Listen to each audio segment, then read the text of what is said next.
Olá, sejam todos bem-vindos a mais uma aula do Grupo Educacional Favem. Vamos no encontro de hoje dar continuidade à nossa disciplina de Historiografia Brasileira, com a temática As Mulheres na Historiografia Brasileira. Objetivos do encontro de hoje, tá? A gente tem um pouquinho o panorama meio geral. Conhecer a historiografia das mulheres enquanto história social. Então, quando a gente pensa na historiografia das mulheres, isso está inserido no campo da história social. Entender as marcas da história cultural e da categoria de gênero. Então, por que a gente chama isso de gênero? Por que isso acaba sendo uma forma de dizer a respeito da história? E, por fim, refletir como um todo sobre a historiografia. Perceber caminhos, resistências, possibilidades dentro da historiografia brasileira. Para o encontro de hoje, a gente traz um texto bastante clássico, bastante conhecido, tá? Que é intitulado, é o que dá nome, inclusive, ao título da aula, As Mulheres na Historiografia Brasileira. É um texto de 95 da historiadora Margaret Haag, uma historiadora extremamente importante e que marcou história dentro da historiografia brasileira. Tá bom? Então, a gente vai discutir um pouquinho a historiografia do ponto de vista da produção de mulheres e sobre mulheres, para mulheres, contribuindo no conjunto geral da historiografia, certo? Então, vamos lá para a nossa introdução. Eu dividi a introdução, eu estou tentando aqui, pessoal, utilizar ao máximo o próprio material que vocês têm acesso, tá? Para a gente ler junto aqui o material. Então, lendo os slides aqui hoje, comentando os slides aqui hoje, nós estamos passando por vários momentos do próprio texto, do próprio material que vocês possuem, tá? Então, eu faço esse exercício para vocês perceberem que eu, no fundo, estou fazendo uma leitura, uma discussão a respeito do material que vocês estão trazendo. E eu dividi a introdução em dois momentos para a gente separar um pouquinho alguns assuntos, tá? Então, vamos lá, ó. A recente inclusão das mulheres, vamos lembrar aqui um pouquinho, voltando, ó, 95, ela está mostrando, não é tão recente. Essa inclusão das mulheres na historiografia é recente. Então, vamos colocar aqui em torno aí de uns 35 anos, um pouco mais, um pouquinho menos. Tá? Então, é muito recente. Se a gente imaginar, por exemplo, que sobre a historiografia do Brasil colônia, a gente já escreve há 200 anos. Né? Historiografia mesmo, assim, que a gente pode identificar, a gente escreve aí em torno de 200 anos. Aqui a gente está falando de 35, forçando 40, né? Então, é muito recente, tá? E é importante a gente observar como isso se dá. Então, olha só, a recente inclusão das mulheres no campo da historiografia tem revelado não apenas momentos inesperados da presença feminina nos acontecimentos históricos, então a gente às vezes não se dava conta da importância e da presença, no caso aqui, das mulheres nesses eventos históricos, mas também, e isso é interessante, um alargamento do próprio discurso historiográfico. A historiografia e a história se deparar, se debruçar, estudar mais elementos, um alargamento. Na medida que a gente consegue alargar os estudos, né, abranger mais elementos, a gente está construindo também uma história mais profunda, uma história com mais possibilidades, uma história com mais ramificações. A gente também está trazendo mais informações, a gente está trazendo também mais experiências, mais saberes. E isso é extremamente importante para a vida cotidiana, porque a gente começa a valorizar grupos e situações e conhecimentos, saberes que até então a gente não valorizava, que a gente desconhecia. Por isso é importante um conjunto de obras que nós vamos citar aqui, que divulgam também esses saberes, esses conhecimentos, essas histórias. Até então, estritamente estruturada para pensar o sujeito universal. Então a gente usa a humanidade. A gente usa mesmo no cotidiano, né? Mas isso é uma possibilidade de se pensar a história, por vezes marcado, ou então a gente falava os homens daquele tempo. Quando a gente usa esse tipo de expressão, a gente pode estar falando de forma genérica, a gente também pode não estar com intenções de excluir ninguém, mas é importante, como contraponto, a gente ter um conjunto de historiografia que faz o contrário. Não, mas peraí, quem é esse sujeito universal? Quais são as suas características? Quais são as suas tensões? Quais são as suas condições sociais? Quais são as suas histórias? Né? Ou ainda ações individuais e práticas coletivas marcadamente masculinas. Então, a guerra. Homens vão para a guerra. O que acontece com as mulheres? O que acontece com as crianças? No nosso caso aqui, o foco aqui são as mulheres. Né? Então, esse é o diferencial. A gente às vezes conta a história de forma tão genérica que acaba aparecendo apenas alguns personagens. Esse tipo de produção ele acaba nos chamando a atenção para não, ó, temos outros, então a gente precisa fazer mais ponderações, a gente precisa fazer mais análise, a gente precisa escrever a história de uma outra forma. A gente precisa pensar a história de uma outra forma. Certo? Caminhando, então, com o segundo momento da nossa introdução. Como se a história nos contasse apenas dos homens. E durante muito tempo só contou dos homens. Quando a gente pega a historiografia mais clássica, às vezes outros grupos, todos eles periféricos, e a mulher entra nessa situação, acabava entrando às vezes quase como uma anedota, ou como uma pequena situação, ou como um pequeno exemplo, ou como às vezes, inclusive, como aquilo que fugia à regra, mas não necessariamente como foco do estudo, né? Não necessariamente como objeto de pesquisa, né? Então, como se a história nos contasse apenas dos homens e de suas façanhas. Era somente marginalmente que as narrativas históricas, né, sugeriam a presença das mulheres. Quando isso acontecia ainda, né? Ou a existência de um universo feminino expressivo e empolgante. Expressivo e empolgante no sentido de conduzir a vida, de resistir às coisas da vida, de se desenvolver no cotidiano da vida, né? Todo o discurso sobre temas clássicos como a abolição da escravatura, a imigração europeia para o Brasil, a industrialização, o movimento operário mesmo, né, muito forte na historiografia brasileira, evocava imagens da participação de homens robustos, aqueles que iam às fábricas. Mas hoje a gente sabe que muitas fábricas, muitas mulheres iam. E por vezes iam de forma marginalizada, com menores salários, com piores condições ainda, né? Olha só o nosso texto. Evoca, então, imagens da participação de homens robustos, brancos ou negros, e jamais de mulheres capazes de merecerem uma maior atenção. Né? A proposta aqui hoje é a gente pensar que tem uma historiografia e uma ação social vinculada a ela que permite novos olhares sobre historiografia, novas possibilidades de entendimento sobre o passado. Nós estamos aqui na história para entender o passado. Então nós vamos fazer já exclusões. Veja, não há aqui uma crítica no sentido de que historiadores e estudos anteriores também não contribuíram. Obviamente contribuíram, mas nós estamos hoje numa condição de poder agregar mais. Nós estamos aqui hoje numa condição de poder falar mais, né? Nós estamos numa condição de poder trazer novos e mais elementos para o estudo da história. Dar atenção àquilo que não se dava. Fazer algo, então, portanto, melhor, mais completo. Com as suas devidas ponderações, com seus devidos limites, mas fazer as ponderações, colocar os limites e trazer à pauta, trazer à luz outras novas histórias. Certo? Olha só, então. Vamos fazer aqui um pequeno percurso a respeito da historiografia. Como a gente já viu em outras aulas, a historiografia brasileira é meio que determinante os anos 70. Ela é determinante os anos 30. Mas foi extremamente determinante nos anos 70. Né? Por quê? Foi quando a historiografia brasileira, as universidades brasileiras, já num outro momento, conseguiram também trazer discussões que estavam acontecendo em outros lugares do Brasil, do mundo. Né? Em especial o movimento historiográfico francês, a história cultural inglesa, que eles acabam migrando para o Brasil e ganhando corpo aqui nas nossas discussões. Então, olha só, a gente vai fazer algumas comparações. Como que essa discussão sobre as mulheres, mais especificamente, começa nos anos 70? Olha só, por conta das pressões dos movimentos feministas no Brasil e no mundo. Você tem uma reivindicação. Na medida que você tem uma ação social, isso começa a chamar a atenção do conjunto da sociedade. Começam a surgir críticas dentro da sociedade. Essa pressão chega à academia e os historiadores começam a se deparar com essa discussão.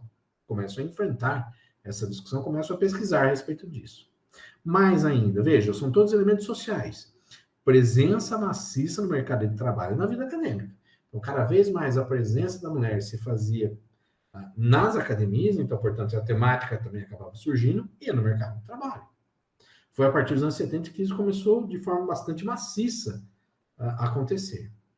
Tudo isso criam condições, então, presença de movimentos que reivindicavam a questão da mulher, tinha como temática a questão da mulher, a presença maciça no mercado de trabalho e também na vida acadêmica, criam condições para o alargamento temático, quebrando o silêncio nas produções.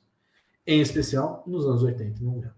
Ainda nos anos 70, a gente vai ter primeiros alguns indícios, talvez a presença da mulher na academia fosse um elemento mais novo daquele momento, mas, decididamente, anos 80 e 90 do século passado, as produções se voltaram para a questão feminista, para a questão da mulher, tá?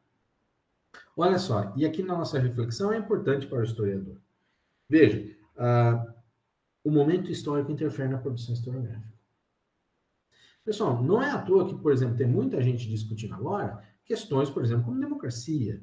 Não é à toa que tem muita gente olhando agora para a produção política brasileira. Uma nova revisão da história política brasileira. Por quê? Porque vivemos um momento de modificação, vivemos um momento de tensão política, onde a questão política interfere nas famílias, interfere no cotidiano e tudo mais, de uma forma diferente que se fazia. Né? Mesma coisa para a questão climática. Tem muita gente, conheço vários historiadores que estão estudando enchente.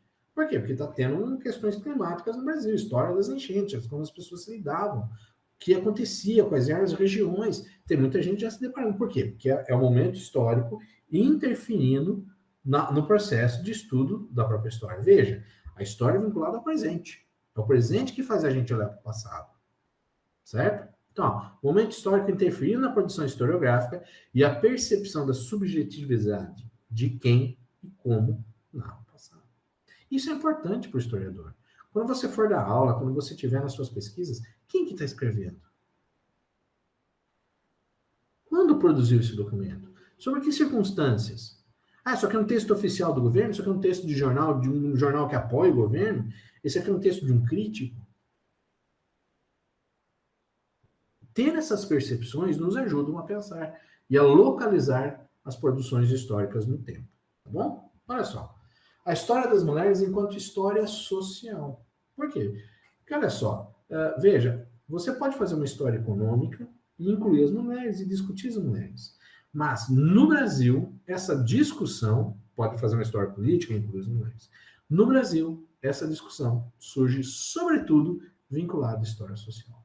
Vinculado à história que vai olhar mais para a sociedade, vincular para a história que vai falar mais da cultura, que vai, por exemplo, trazer a ideia do cotidiano, que já parte de uma outra proposta metodológica, uma outra proposta de captação de fontes. Então, olha só, essa temática surge em um contexto de produção historiográfica nos anos 1970, início, lembrem, da história cultural, relacionando as mulheres ao cotidiano social, a presença dela no cotidiano, tirando a invisibilidade. Inevitavelmente vai aparecer a discussão sobre o ingresso e a condição das mulheres no mercado de trabalho. O que essas mulheres estão fazendo no cotidiano? Algumas trabalham em fábrica. Mas peraí, então fábrica não é só lugar de homem. Aos poucos teve essa presença. Como se dava essa presença?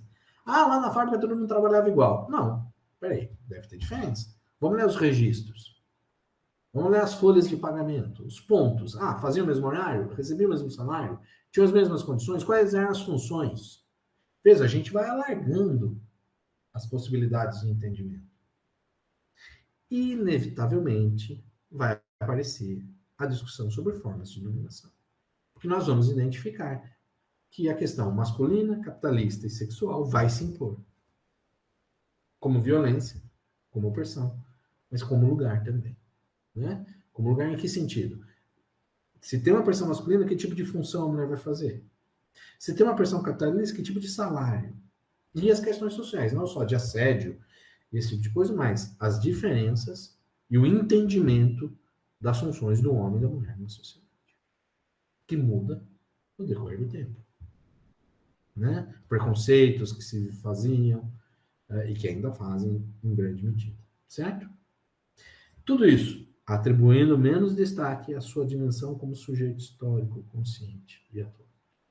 Veja, toda essa discussão, e mesmo assim, às vezes a gente esquece desse elemento, sujeito histórico. Porque a gente vai dizer, quem são essas mulheres? Talvez a gente precise individualizar. Ou a gente precisa ter um conjunto maior de conceitos e características que a gente consiga, mesmo que de forma genérica, abranger o maior aspecto possível.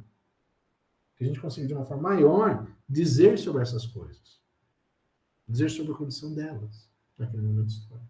E demais, quais mulheres, em que lugar e sobre quais condições? Veja, não é mulheres no genérico. São quais mulheres? Ah, nessa fábrica, que produz o quê? Quando? Tudo isso interfere nesse processo. Veja, permitir a noção de sujeito histórico. Tá? Década de 1980. É ao longo da década de 1980, porém, que emerge o que se poderia chamar de uma segunda vertente das produções acadêmicas sobre as mulheres. Então, primeiras experiências ali nos anos 70, como eu disse, às vezes, mais a presença das mulheres dentro da historiografia como próprias pesquisadoras, como historiadoras, como profissionais, e até menos do que produção, e agora nos anos 80 não. Com a presença das mulheres, estudando mulheres e a discussão dentro da academia propriamente dita. Então, o que a gente chama aqui de uma segunda vertente, né, das produções acadêmicas. Olha só, aí floresce um conjunto de estudos preocupados em revelar a presença das mulheres atuando na vida social, reinventando seu cotidiano, criando estratégias informais de sobrevivência, elaborando formas multifacetadas de resistência à dominação masculista e classista. Veja, resistência masculina, mesmo dentro da sua classe social, então o lugar do marido e da mulher, marido e da esposa, e mesmo a questão de classe. Então, eu sempre lembro de um colega, professor, que sempre falava assim, mas essas pessoas são analfabetas. Por vezes fazem trabalhos mais simples, menos valorizados, são analfabetas. E como conseguem pegar o ônibus? Como conseguem chegar ao lugar de trabalho se não sabe ver rua, se não sabe ver número? Veja o nível de criatividade. Isso que eu estou falando agora é o que esses trabalhos se propõem a fazer. Olha o nível de resistência, de força, de criatividade, de jogo de cintura. Mas também olha o nível de violência, de exploração a que estavam submetidas. Ter esse olhar é o que a gente vai chamar, o que a gente comenta depois, de discussão de gênero. Discussão de gênero nada mais é do que olhar para um grupo, ver suas questões, entendê-los como grupo, suas características. Confere-se, então, um destaque particular à sua atuação como sujeito histórico. Quando eu faço uma história disso, eu estou deixando de falar não só dos homens, mas dos grandes heróis, e estou olhando para um outro aspecto cultural, do cotidiano, da vida verdadeira, da vida do cotidiano, da vida do dia a dia, das resistências, mas também das dores, do conseguir. Confere-se, então, né, a participação como sujeito histórico, portanto, a sua capacidade de luta. Veja, muitas vezes descaracterizado, desvalorizado, marginalizado, mas a capacidade de luta, a capacidade de existência, a capacidade de amanhecer o dia e ir para a luta. Mas tornando isso não como frases de efeito, como memes, mas como historiografia. Olhar como as pessoas no cotidiano fazem isso. Da participação na transformação das condições sociais de vida. Quando a gente fala, a história tem que falar das pessoas, que todo mundo tem história, isso é fazer com que as pessoas todas tenham história. Porque quando eu contar esse tipo de história, das mulheres, com dificuldades de trabalho, por vezes analfabetas, eu estou falando de muitas de nossas mães, muitas de nossas avós. E que nós também somos todos herdeiros. E por isso, a necessidade da valorização desse tipo de pesquisa. Porque ao valorizar esse tipo de pesquisa, inevitavelmente a gente está dando valor social para a condição dessas pessoas. A gente está chamando atenção para mais gente vai resolver esse problema social ainda. Pois é, isso tem até na história. Essa é a chave, essa é a importância dessa discussão. Características gerais dessas produções, em específico dos anos 80. Forte preocupação em resgatar a presença das mulheres pobres e marginalizadas, então o foco vai ser nelas, né, nesse tipo de abordagem. Trabalhadoras ou não? O que é que trabalhadoras ou não? Acho que no texto está ficando mais claro que a ideia daquela que trabalha em fábrica, com carteira assinada. Né? Não esquecer nessa condição mulheres que fazem faxina, mulheres que trabalham em casas de pessoas A gente ia falar de casos de família, sobre como, não, veja, como às vezes a gente se trai na terminologia, né? Eu trabalho em casas de pessoas que podem pagar pelo serviço, mas que por vezes não era contado porque não tinha carteira assinada, não tinha nenhuma lei, não tinha nenhum direito com relação a esse tipo de trabalho. Veja, isso é marginalização mesmo, né? Como agentes de transformação, mostrar como foram capazes de questionar na prática, no dia a dia, as inúmeras mitologias misóginas, né? Que desvalorizam a mulher, que colocam a mulher como sem inteligência, ou sem condições, ou sem capacidade. Elaboradas pelos homens de ciência. Muitas vezes os próprios homens da academia fizeram isso, né? Para justificar sua inferioridade intelectual, mental e física em relação aos homens e sua exclusão da esfera dos negócios e da política.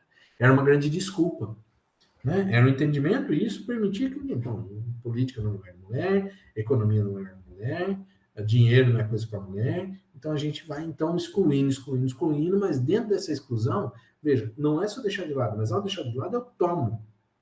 Eu tomo a condição social, eu tomo a condição de sobrevivência, eu exploro. A gente não pode perder essa dimensão da exploração. O quanto nós, em sociedade, somos explorados. Então a gente vai derrubar tudo? Não, mas a gente precisa estudar e construir formas. A gente precisa de alguma forma amenizar. E talvez estudando história, a gente consiga. Continuando a mesma discussão. Buscam fazer emergir um universo feminino próprio. Por vezes, pessoal, quando a gente fala assim, ó, emerge um universo feminino próprio, significa que o esforço intelectual das historiadores que vão estudar isso, precisam, por vezes, construir novos conceitos, construir novas fontes, observar aquilo que até então não foi observado e, portanto, é novo. Porque como que eu vou fazer emergir se eu uso o conceito que foi feito pelos homens para estudar os homens? Talvez eu precise de uma adaptação conceitual, de uma adaptação metodológica. Por quê? Porque eu estou falando de algo diferente.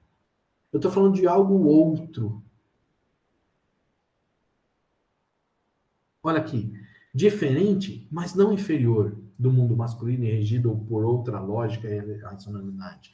Talvez a gente precise de uma nova racionalidade. Por quê? Porque eu estou falando de outra coisa.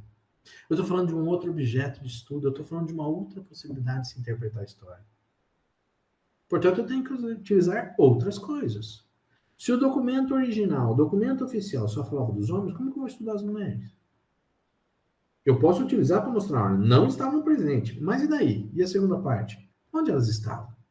Então eu tenho que ir para outras. Para as cantigas, para as histórias, para a história oral, para as experiências de vida, para a arte. Por um outro conjunto de documentos que possam existir. Para fotos. Porque aí sim, com uma nova metodologia, com novos conceitos, com novas possibilidades, eu faço sim aí emergir uma nova forma de interpretar e completar e estudar o conjunto da história.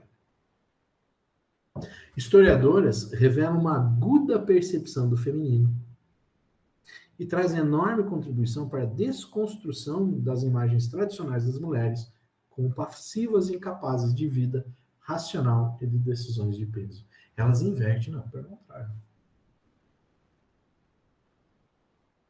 Não só são capazes, como tomam decisões melhores. Resistem mais, são mais criativas. Buscaram outras soluções, por quê? Porque a exploração cercava de todos os lados. Cercava pela cor de pele, cercava pela função social, cercava pela relação entre homem e mulher. E buscavam soluções. Resistiam. Viviam. Isso é extremamente importante para a gente pensar a historiografia. Nós estamos aqui falando de mulheres, mas isso poderia ser para crianças, para os indígenas, para afrodescendentes, por conjunto de outras realidades e outras possibilidades. Trago aqui agora para vocês, isso é citado em alguma medida no texto de vocês também, algumas obras, e observem as datas delas, tá? Algumas obras nessa linha da discussão que nós estamos trazendo, eu gostaria de comentar algumas coisas com vocês, tá?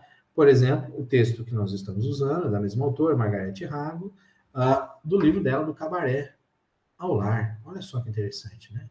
A questão da mulher dentro da casa, da família, mas a mulher que precisa vender o corpo, que precisa estar na noite, que precisa estar em ambientes que não são considerados dignos, por exemplo, né? Mas que estão cheios sempre, né? A gente sempre precisa fazer algumas ponderações e algumas críticas, e por vezes elas são doídas, né? Olha só, A Utopia da Cidade Disciplinar, de 1985. A Maria Clementina Pereira da Cunha, todos os livros aqui eu já tive a sorte de ler todos, tá? Esse da Maria Clementina Pereira da Cunha é um clássico muito conhecido, Espelho do Mundo, né? Ele também é utilizado pelos profissionais da psicologia, porque ela vai estudar, então, um asilo, né? O Juqueri, né? Onde ficavam não só pessoas mais idosas e tudo mais, uma espécie de casa, assim, de onde você colocava os indesejados, mas também dos loucos, né? E foi muito conhecido, o pessoal da psicologia, o pessoal da sociologia acaba também lendo bastante, tá? O Espelho do Mundo, Juqueri, a História de um Asilo, de 86. Marta Breus Esteves vai falar das Meninas Perdidas, né? No livro Meninas Perdidas, os populares do cotidiano do amor no Rio de Janeiro. Então, as meninas, a forma como a sexualidade chegava, como é entendida a questão do casamento, né? A importância do casamento nessa discussão, de 1989. A Laura de Melo Souza vai trazer o livro chamado Diabo e a Terra de Santa Cruz, de 1986, onde vai falar um pouco da presença da mulher e das questões que envolviam a mulher, sobretudo no período colonial inicial do Brasil, no Brasil colonial, tá? A Mary Del Priore, que ainda produz muito até os dias de hoje, ela traz um livro chamado O Sul do Corpo, Condição Feminina, Maternidade e Mentalidades no Brasil colonial, também de 1990. Veja, as datas em que isso é produzido, os olhares que vão surgindo a partir daí, tá bom? Na minha graduação, os meus professores sempre indicavam leituras, essa é um pouco a ideia aqui também para vocês, tá? Ah, mas professor, eu não vou conseguir ler tudo e tal. Que tal escolher um? Que tal pegar um? Hoje em dia a gente tem livros na nossa biblioteca virtual, a gente tem livros em sebos, que são bastante... que o poder aquisitivo mais fácil, né? O valor não é tão problemático. Importante não é se o livro é novo, não é importante a gente ler o livro, tá? Ah, mas ele não é tão bonito, mas eu li o livro. O importante é a leitura do livro, não é necessariamente o estado dele. Então, assim, a gente consegue criar. Eu convido vocês, peguem um desses livros que nós estamos discutindo no curso inteiro, aquilo que te achou mais interessante, aquilo que você achou mais importante, aquilo que te chamou atenção, leia o livro, tá? Porque isso faz a diferença. Isso permite os nossos novos olhares, tá? Então, olha só, meio que um resumão aqui que a gente fez. 1970, discussão maior sobre a presença no mercado de trabalho e começo da entrada das mulheres nessas discussões como historiadoras.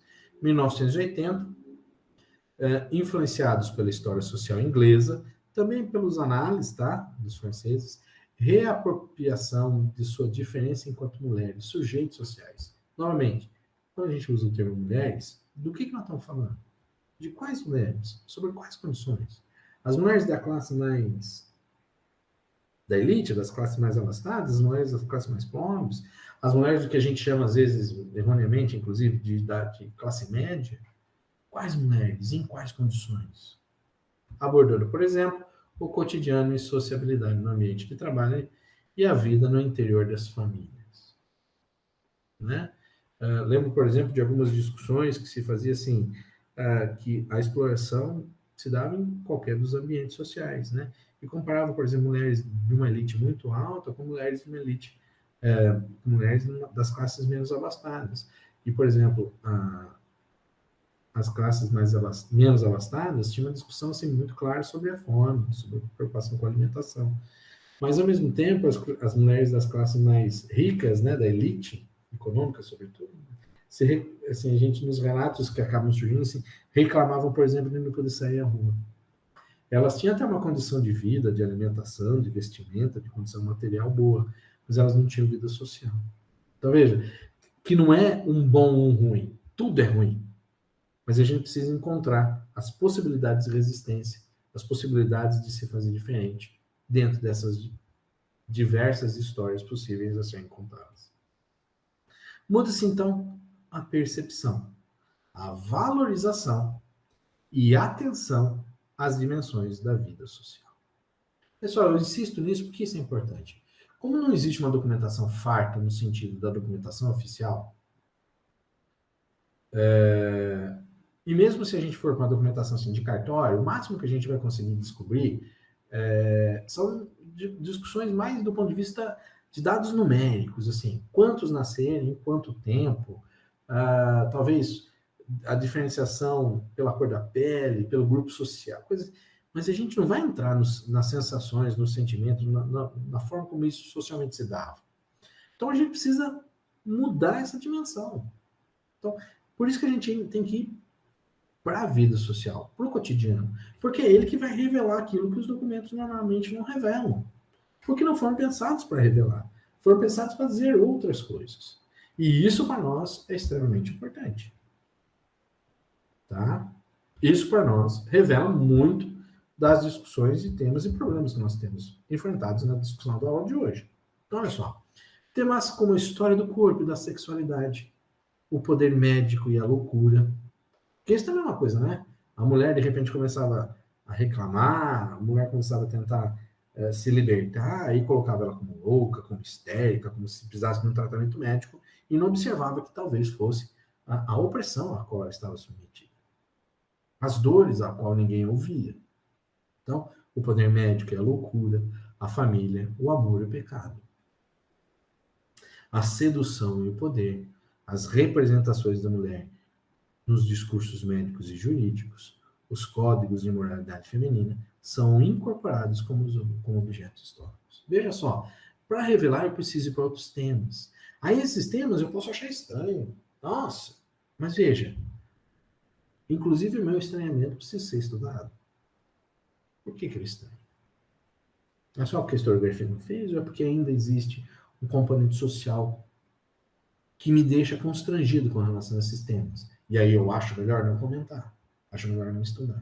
Mas é no estudo desses temas e dessas percepções que vai se revelar, inclusive, a opressão, a violência, a marginalidade. Certo? Isso é extremamente importante, tá? Olha só. Pessoal, aqui temos aqui uns slides que são um pouquinho maiores, mas coragem, tá? A gente tá no curso de História. A História se faz lendo e discutindo, e conversando e produzindo de novo, tá? O impacto da presença feminina na historiografia aparece no questionamento de uma história centrada, então, no quê? No conceito de homem, enquanto sujeito universal. Os homens daquele tempo. Às vezes a gente foi acostumado. Mais do que usar ou não usar, é perceber aquilo que a gente está dizendo. Mais do que usar ou não usar esse texto, é quando estudar e quando abordar o passado, fazer as suas ponderações. Mostrando as fragmentações pelo sexo. Essa opressão foi tão profunda e é tão profunda que os próprios estudos que deveriam contar as histórias o excluem. Por quê? Porque eles acabam privilegiando aquilo que é mais corriqueiro, aquilo que é mais fluente, aquilo que é mais poderoso. Tá? E a gente precisa também, então, reverter essa possibilidade, criar outros caminhos. Ao mesmo tempo, né, que mostra a fragmentação, explicita-se a preocupação em desfazer a noção abstrata de mulher, referida a uma essência feminina única. Veja, a gente falou, isso também é uma crítica nas produções iniciais. Do mesmo jeito que as primeiras produções acabaram trazendo a discussão, mas acabaram trazendo a discussão como se fosse uma única essência. A própria termo essência já é uma discussão quase infinita. Mas a ideia de que nós, ao abordarmos a temática das mulheres, a gente precisa identificar. Não é a mesma coisa assim. Vamos, por exemplo, pensar uma guerra aqui em um país e uma guerra aqui no país. A guerra não é igual. As mulheres aqui também não são. Talvez possa ter elementos que as unem. A exploração, a exclusão. Mas a forma de resistência e quais condições estavam submetidas não são.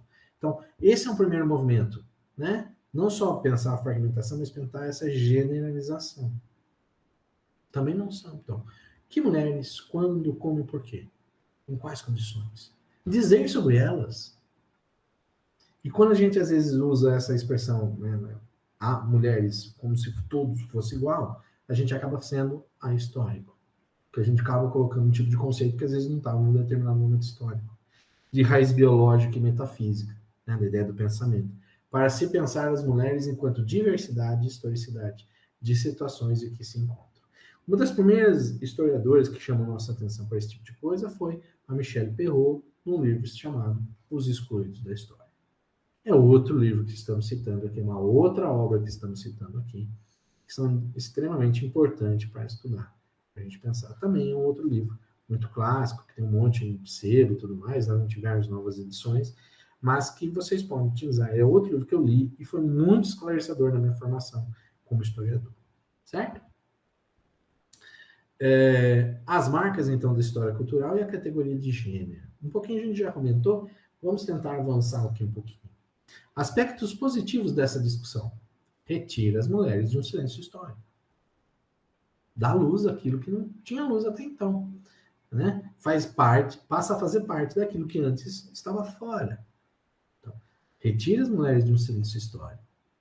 Traz elas para a história. Traz elas para a luz. Traz elas para a pesquisa.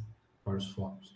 Veja, é um duplo movimento. Não só estou valorizando o tipo de pesquisa, mas ao valorizar o tipo de pesquisa, eu valorizo a classe social, eu valorizo as mulheres, eu valorizo esse grupo.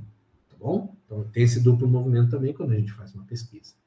Contribuiu, então, esse tirar do silêncio para o reconhecimento da participação das mulheres na história do país. Evidentemente, na medida que a gente vai estudando mais, a gente vai percebendo a presença das mulheres no cotidiano, nas formas de ser, nas formas de vivência.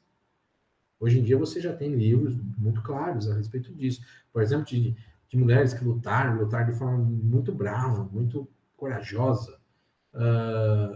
Por exemplo, durante a independência do Brasil, na relação com a abolição da escravatura, em busca, né? E outros em greves e tudo mais. Respaldando a luta por direitos e demandas e a percepção de uma cultura específica das mulheres, historicamente construída. Os direitos. Isso, às vezes, a gente esquece, mas é importante. A luta por direitos. Uma sociedade justa é uma sociedade que tem direitos. Tem os seus deveres também, mas tem os seus direitos. Infelizmente, às vezes a gente acaba tendo uma sociedade que muito mais fala de deveres do que de direitos. Muito mais fala de que os impostos são pagos, sobretudo, pelas classes mais pobres. Que delas nenhum imposto foge, né? E às vezes a gente esquece o quanto a participação disso é importante no cotidiano. Tá? Então, uma cultura específica das mulheres demanda a percepção de uma cultura específica das mulheres.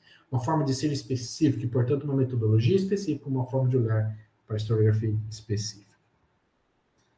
Trazemos aqui também uma crítica, veja, sempre a noção de ponderação, né, do Johann Scott.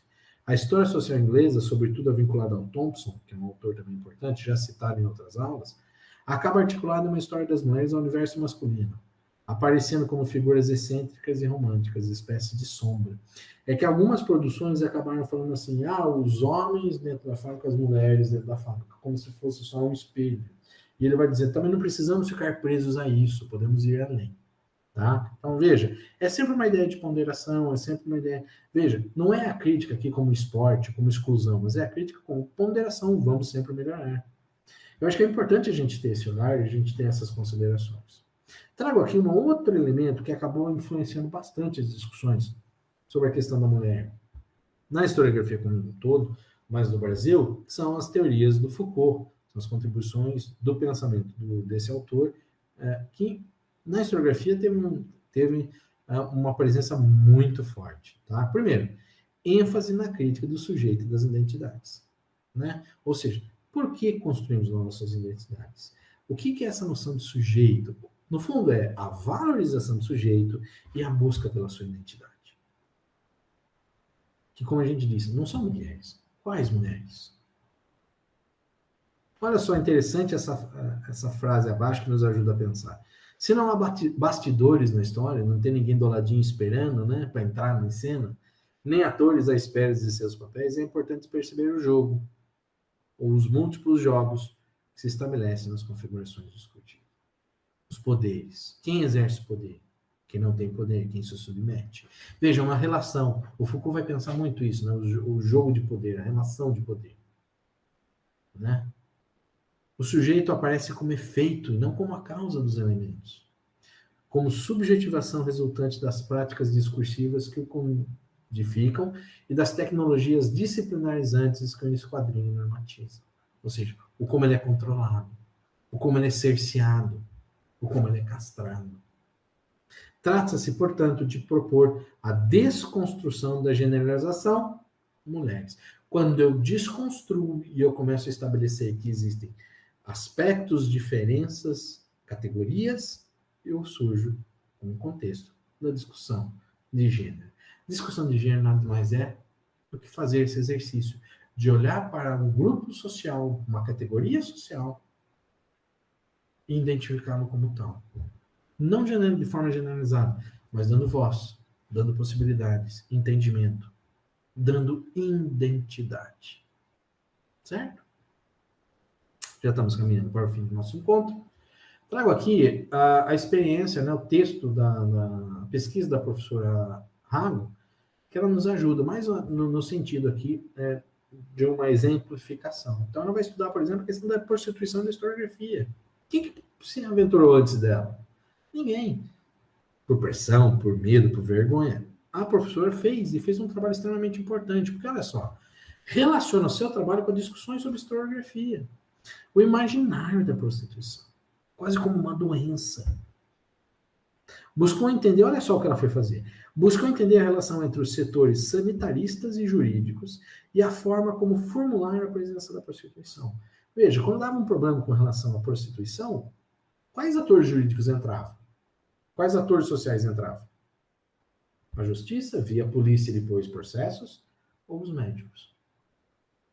Como se fosse uma doença, como se propagasse doença, né? Então, veja, é um olhar, né, muito desumano, não entendendo a pessoa, não entendendo a condição, não entendendo por que as pessoas vão parar nesses lugares e trabalhar com esse tipo de trabalho.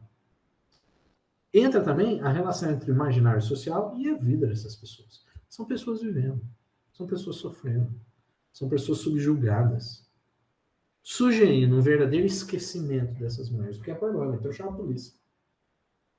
Revelando uma sociedade muito mais preocupada, e é uma sociedade que faz isso até hoje, muito mais preocupada em punir, em controlar, em cercear, em separar, sem ouvir, sem dialogar, do que melhorar as condições de vida.